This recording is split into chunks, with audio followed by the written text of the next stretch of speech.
Hello everyone, welcome back to D20 Sundays. How's it going? I'm your host as always, Ian, the part-time Dungeon Master. I wanted to talk a bit about this, Final Fantasy Origins. More specifically actually Final Fantasy 1, or the original Final Fantasy. I know that's a remake of the original and it's not an actual, truly the first Final Fantasy. I know the numbers are confusing. I get it. Don't bother me with that. The fact remains is that Final Fantasy 1 on this game was my Final Fantasy 1. So, I know the numbers are different when it comes to America and Japan and all that fun jazz due to like translations and all that fun jazz. But it doesn't matter. What it matters is what I want to talk about when it comes to the first Final Fantasy game, and just the first Final Fantasy game. So imagine yourself back in the, the 80s. I want to say 89-ish. Or 86, I think it was around that time that the first Final Fantasy came out. Imagine back then, your regular meet up with the other people to play, Dungeons and Dragons canceled for one reason or another. The Dungeon Master is sick, or too many players weren't able to make it due to one reason or another. But for whatever it is, somehow your D&D night got canceled. What do? You still want to play an RPG. You still want to, play some sort of role-playing game. But, maybe you're the only one who was able to make it. And it's like, all I got are, games that require 3 or more players. So I was like, okay. So you go home and you decide, why don't you just play a video game? The original Final Fantasy. So the original Final Fantasy was you in control of 4 heroes that you got to choose their class and their names. Yeah. Pretty good to me. In fact, it sounds like the beginning of a D&D session. You choose their class, you choose their names, you equip them, with some basic starter equipment, and then you set off on the adventure to save the realm. And for me, that was, a wonderful idea, especially when I got this, I remember, I played Final Fantasy 7 and 8 long before I played Final Fantasy 1. So, it was like, for me, it's like going back and seeing where, the games first came from. And with me playing Final Fantasy 1, I realized, because for me, I was like 11, I think. 11 or 12. But for me, it was like seeing where my favorite games had not only started from, but seeing how closely related the game was to D&D. The idea of a storytelling where your stats really determined as to how well you hit something, as well as the monster stats determined how well you hit it, or if you were able to hit it at all. A lot of things like, some creatures had a weakness to a certain type of magic and so on. And it, really blew my mind to, look at this and look at the stats.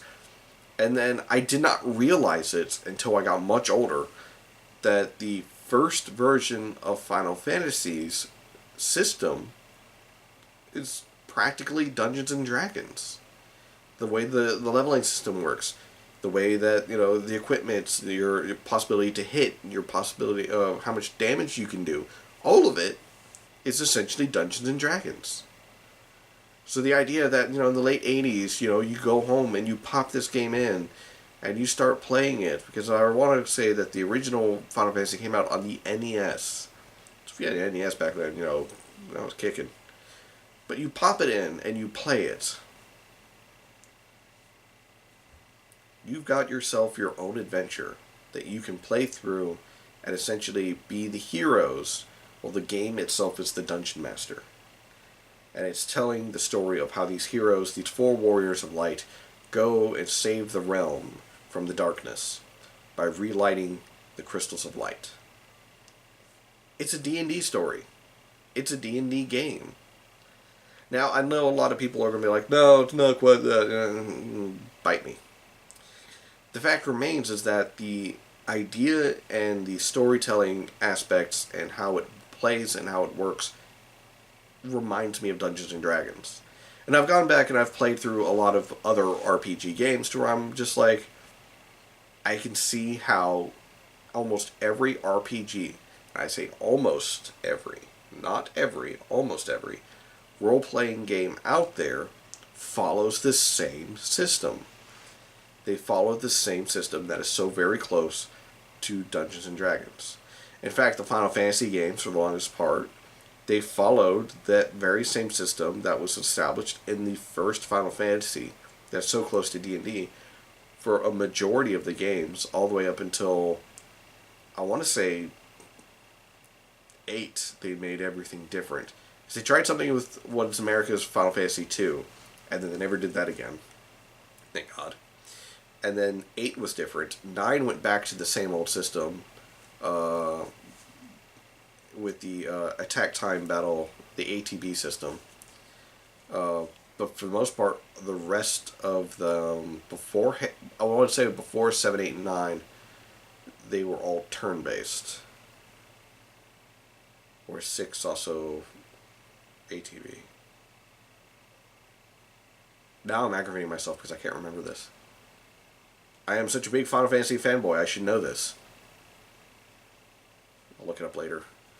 Anyways, but they were all turn-based, and then Final Fantasy X also went to turn-based, where it's like your actions can, determine your turn order and so on, which was interesting in my, I hate 10. It's one of my least favorites, but the mechanic system as far as combat, your actions can actually change your order in combat. I liked that. But yeah, so I feel like a lot of RPGs, especially back in the early days of gaming, as far as the early Final Fantasies, there was a few others like the Elder Scrolls games, definitely. EverQuest. I'm trying to remember them. But you get my points. The idea is that a lot of RPGs in the past, and some to this very day, still follow that same formula as to how the mechanics and the inner workings go. As the players level up, their to hit chance increases, their damage output increases. It's all essentially the same system.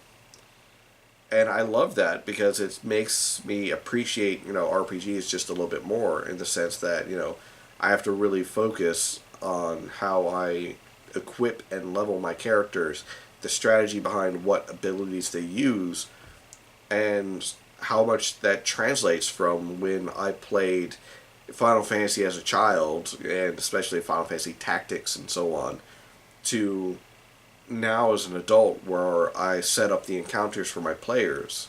I look at their abilities, I look at what they have done in the past and what they could possibly do in the future. I look at what weapons they use, and what level they are, what strategies they might use when it comes to getting into combat. I look at all of that, and that helps me, plan out essentially an encounter and how to try to make it as challenging as possible without killing my players.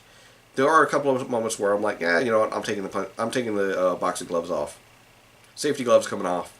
I'm hitting you hard. But that's still the whole thing, is the idea of a lot of RPGs out there, especially older ones, not so much of the newer ones, but follow this same essentially system for building up and leveling, and how much that really compares to Dungeons and Dragons, especially the older systems. Anyways, that's it for this D20 Sundays. Thank you for listening to me rant. I'll catch you next time. Laters.